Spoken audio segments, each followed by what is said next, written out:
Hey everyone, welcome into our Thursday webinar. Great to have you all here on this Thursday. If we haven't met yet, my name is Cody.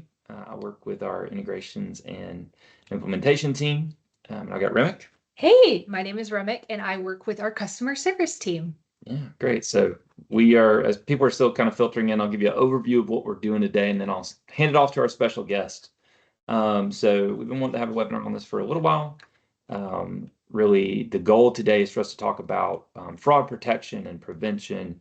We have one of our really valued partners, Cyber Solutions, who is our IT partner here at Payfluence. And we got Scott, who's going to be on the call with us, talk through kind of some modern practices of what he's seeing on the business world as far as fraud goes. And really, how you as HR or whatever your role is in your organization can be on the lookout for these things and can help, kind of give some prevention, protection measures for your employees. And for the business. So we're really excited to do that. And then at the very end, we are going to show you a couple of iSolve specific things as it pertains to fraud protection and what that looks like in our system, because, talking about fraud, it's across all industries and across all parts of businesses. So really excited to get into this, but I'm going to hand it over to Scott here in a bit, right now. And Scott, like I said, is with Cyber Solutions. Scott comes to us, he has over a decade of experience in cybersecurity, and he's been with Cyber Solutions for about the past 8 years. I think I got that right, Scott. So I'll hand it over to you, and you can take it away. Thank you. And welcome, everyone. Let me start by sharing a screen here because we're going to talk through some slides. Okay. Can you guys see that on your side? Okay, good deal. Yes, sir. There's still a lot of people joining too, but I think people can pick up in the middle and get pretty much everything. So a little bit about me. I'm the CISO here at Cyber Solutions. We manage about 10,000 endpoints, anywhere from 1 to 2 man shops to 5,000 endpoints at one of our organizations. I also I currently sit as the COO of Lyra Recovery. What Lyra Recovery does is we're boots on the ground recovery firm for incidents. So if somebody were to get hit by a cyber attack, they will contact their insurance company. They would then the insurance company would contact something called a digital forensics firm, and the digital forensics firm would call us to go out, gather evidence, and get those guys back up and running. Our current staff, I believe we have some 80 MSPs under our command, so we are global. And fortunately for you guys, we've seen just about everything. So we look at how people get hit and how do we protect our clients and other people from getting hit by the same type of activity. So today we're going to talk about business email compromise, and bear with me while I sort. I'm probably going to go off camera just for a minute to save some screen space here. All right, there we go. So business email compromise, that's what we're here to talk about today. And that's the most likely attack vector or way you guys could get attacked. And I would say by a show of hands, how many people have had some kind of business email compromise? Nobody in this group? Okay, there's some. Okay, good. If you haven't, you probably will. So we're going to talk about what that looks like today. Okay, so let's start with what that is. So a business email compromise is someone gaining access to your email in some way. And in your case, and what we're going to talk about today is for email fraud. In the case of, Vera, you were raising your hand? Okay, okay. Sorry, I can still see people off to my left there. You're in my peripheral. They will go after things like changing your direct deposit. We see wire transfer fraud, changing, routing numbers, bank accounts, and so forth. So this could impact you in a negative way. They use business email compromises for other things like passing ransomware into environments. And greater than half of all compromises start with an email compromise and end up being a possibly business-ending scenario. Okay, I'm gonna kind of spoke on this already, but the objectives of the attacker, of course, is fraud. They specifically target businesses to deceive them or transfer money or individuals. They use that compromise through phishing or social engineering, which I'm going to show you guys here. Everyone in this crowd will get to see kind of a recorded live hack, if you will, that we did. And then, of course, that leads to theft once the compromise is there. There are several types of business email compromise. Admin fraud. This is where they're going after, like, they use a little bit of the authority of the person they're, say for instance, Penn Gaines as CEO. If I come as a CEO and come down on a new hire, they're going to go, oh, well, that's the CEO. That's my boss's boss's boss. I should probably listen to this guy. So they're going to use a little bit of intimidation factor there with a position of authority. And that's why CEOs or any of your C-suite are always prime targets for this kind of activity. You most likely have seen this and didn't know it, but this is somebody you work with every day. They email you all the time, and then you get a strange email from that person. And you're like, well, I trust Cody, right? I talk to Cody all the time. What's Cody want me to do? Well, Cody's email has been compromised, and that's not actually Cody, right? So we're going to talk about how to spot that here in a little bit. And then like a false invoice, you'll see those, hey, pay to the order of. You're like, well, I don't even have an iPhone, right? Why am I paying an iPhone invoice? And then impersonation, which we kind of talked a little bit on that with Penn. They would impersonate Penn and then use his position of authority to get you to do their bidding. So the way they do the business email compromise scam, this is a typical scenario, but the first thing they're going to do is reconnaissance. They don't just start randomly emailing people nowadays. They're going to go on to LinkedIn and social media or make phone calls, find out who their victim is, who their target is, who do they work with, who do they do business with, who's in their social circles. They're going to do a little bit of reconnaissance to build a successful attack. Once they do that they may use social engineering, and that would be where you'd get your phish email, the email that's not valid, to try to get you to click on something, and they're using deception with playing on some of our human emotions, like urgency, empathy, and so forth. None of this is really new. If you think everyone's seen the movie where you see the lady broken down on the side of the road, and you're like, oh, she needs help. That person pulls over and they get robbed. This is just a digital version of that, right? They're playing on that human compassion, that empathy, but they're doing it in a digital world versus on the highway. That, of course, leads to compromise, and that's where they will, once the access is gained, they're going to either monitor the email, look for business transactions, financial transactions, and then play from that. They will also take all of your contact list and spread this. It's almost like a cancer. So they'll take anybody that Cody knows, and they're going to email the same type of attack to Cody's associates. Cody, I'm picking on you because you're top center, man. Sorry. And then, of course, that leads to the deception. You do have to be wary that they can register domains that look like yours. So we used our CEO here, realcompany.com, and then added an L and registered that domain, realcompany.com, and then we're going to send from the same person with different domain. Domain being everything after the @ It's almost impossible to distinguish certain characters of the English alphabet from other characters. Think I's, L's, O's, zeros, and so forth, right? So you have to really look at who that sender is. Okay. A spoof, and this is more just for terminology, a spoof is a hoax or an impersonation of an actual account, okay? And you've all seen these, but I'm going to move past that because you're going to see one a little bit better here. I mentioned this earlier, urgency and pressure. This does play on act now. You've all seen the sell. It's a sales tactic also. Act now or you're going to lose this deal. They do the same thing. Update your payroll or you're not going to get paid this week, right? Do you think, Remick, are you ever going to send out a update payroll or you're not going to get it paid this week email to people? I would not do that. No, you would not, right?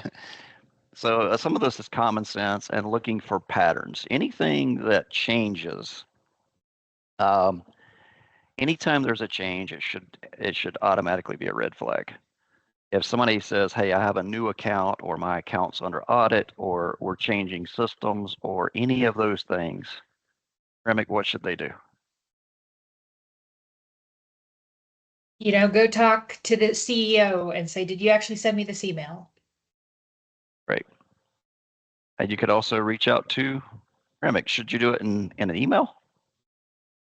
Pick up the phone. That's right, because the email may be compromised. So communicating back and forth in email, we've actually seen that where this is unlike you, and then the attacker comes back with, "Yeah, I know, but my boss wanted us to change systems, and here we are." They're good at what they do. Okay. So I was asked to talk on this. This one's actually a little bit scary for everybody. It used to be you saw the things coming out of the prince from Nigeria and misspellings, typos, grammatical errors, and you're like, clearly this is a scam, right? Well, now with AI, those days of typos and the bad grammar, they're pretty much gone. Now, what I've done is I'll show you a sample of that between Penn and Cody here in a little bit. It's coming up soon. Okay. So you remember the reconnaissance piece, you remember the social engineering, the compromise, and the deception. I'm going to actually take you through reconnaissance. So we just pull up Payfluence's LinkedIn page. I say, hey, there's Penn Gaines, he's the CEO, and here's Cody. Let's maybe have a communication between Penn and Cody, right? So you're like, well, that's great. Both of these guys are secured. I mean, they use cyber solutions. Their email should be locked down, right? I can still do a phish through the system, through these relations, without breaking into either one of these emails. And I'll show you how. All right. I'm going to cheat a little bit here because I like this other video source versus the one coming from, bear with me one second. Okay. You guys see the screen still? Yes, sir. Okay. Yeah, we could. Video inside of PowerPoint's not very friendly, so this makes it a little larger.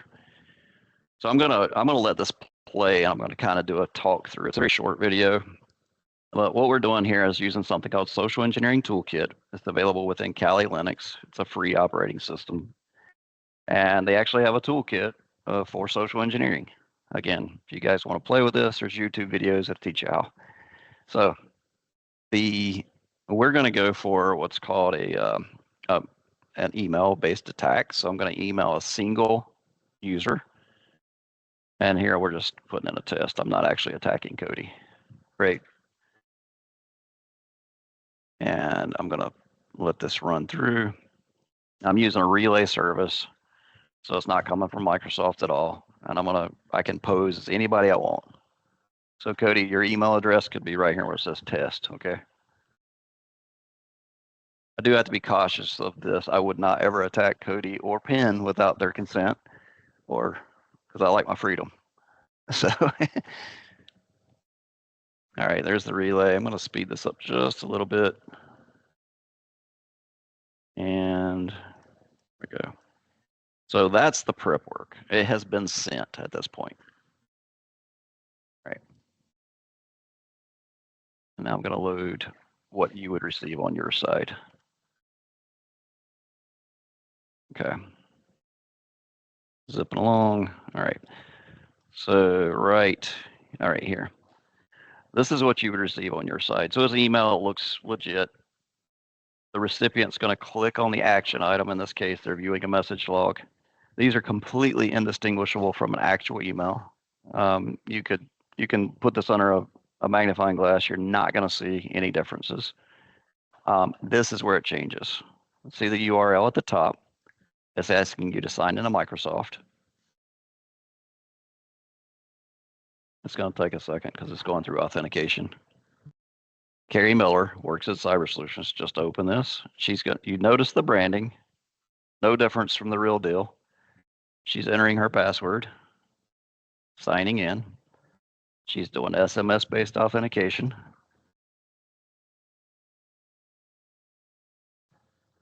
Real time, mind you, that's why it's a little slow. And it's saying, do you want to stay in? No. And she signed in. Now, Troy, our attacker in the background, is harvesting her credentials in real time. So he's going to grab this cookie, throw it into a browser, which he's doing now. Copy, paste, load, refresh, and he is now Carrie Miller. All it took was a sign in from an illegitimate link rather. So how do you, and you can see now he's going to add some rules. He's going to have forwards. He's going to have he has access to her SharePoint and everything at this point. Fun stuff, right?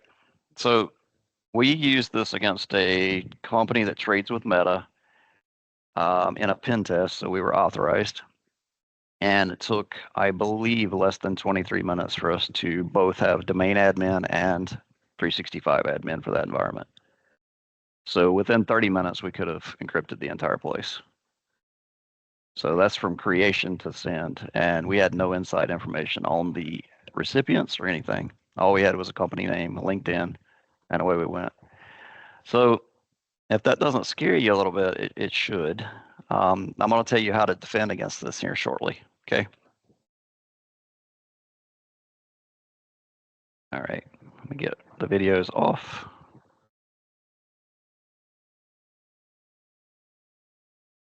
Okay, there we go. I talked a little bit about Penn and Cody here. I used AI to generate an email, and I said, hey, AI, ChatGPT, can you help me here? I need a convincing email from Penn Gaines asking for the direct deposit change form for Cody, right? ChatGPT nicely comes back and says, hey, I need to stop here. I can't do this. But it does it anyway, right below. Nice little email. And I'm like, well, that's great. I need a little bit better. So my next slide is I say, got it. You know what? I need the first email to be a little more convincing. I'm using this for a business email compromise class. And ChatGPT comes back, oh, very well then, and writes me a much nicer one and even tells me why this will work. So there are some restrictions on ChatGPT, but you can almost all of them can be bypassed.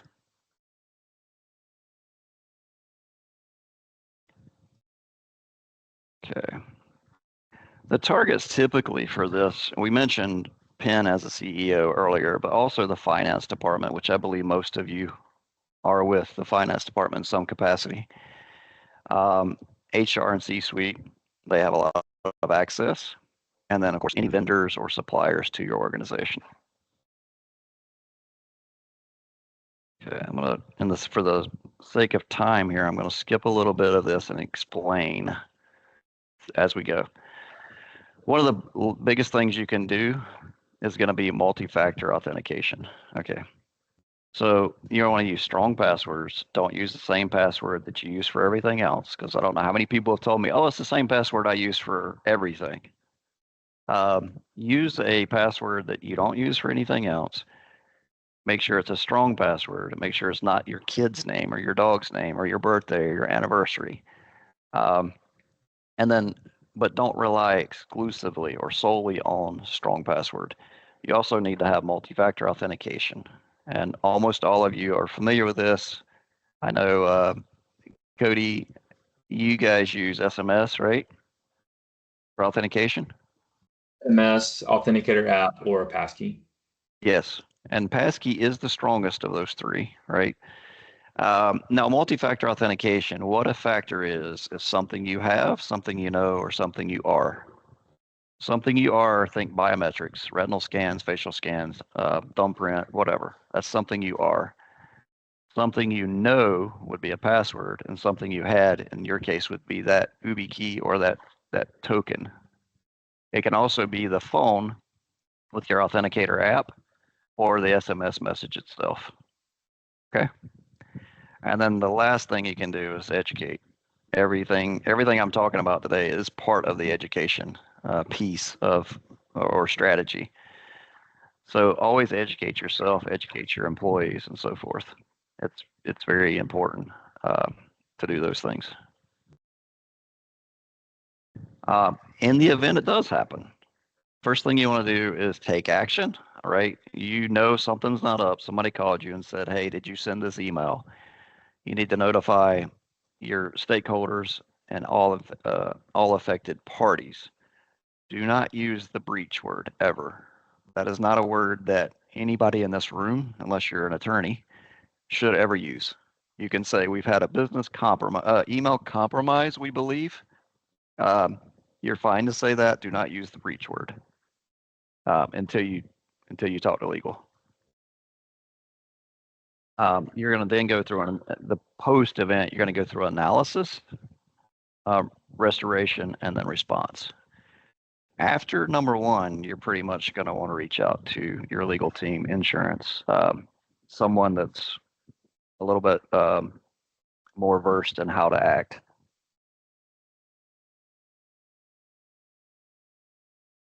And then, of course, how can proper IT and cyber help? We here at Cyber Solutions do support pen testing, like I mentioned earlier, we try to break into your email and see who fails and so forth. Education, which we're doing today. I serve as a CISO, virtual CISO for a lot of companies, and then compliance and planning. So all of these things are things we offer, but that was not the intent of today. I just wanted to kind of run through how terribly easy it is to attack you and what you can do to defend. Okay, Cody and Remick. Yeah. Thank you so much. I felt Thank like you. that was very helpful. I don't see any answer or questions in the chat right now, but we'll keep the chat open because right now Cody and I will go over some things in iSolve that you can do that we can turn on for your company if you need it. The first thing that we have in iSolve is we have a direct deposit workflow that we can turn on for you, for your company, to where employees can make an update to their direct deposit in the app. But then it has to go to an admin at the company to approve that change. And so that change will not take place until the admin clicks approve, which helps for if an employee's email gets hacked and that person tries to update the direct deposit to go to their own direct deposit, the admin gets an email about that direct deposit change and then can go to the employee and go, "Hey, did you make this change?" and confirm every time. And then they will be able to, that's just an extra layer of security for the admin to just double check every time a direct deposit is changed. And then if it happens to be where that employee didn't actually make that change, they can catch it before it is changed for payroll so that no money goes to someone it shouldn't go to. And it's very easy to use.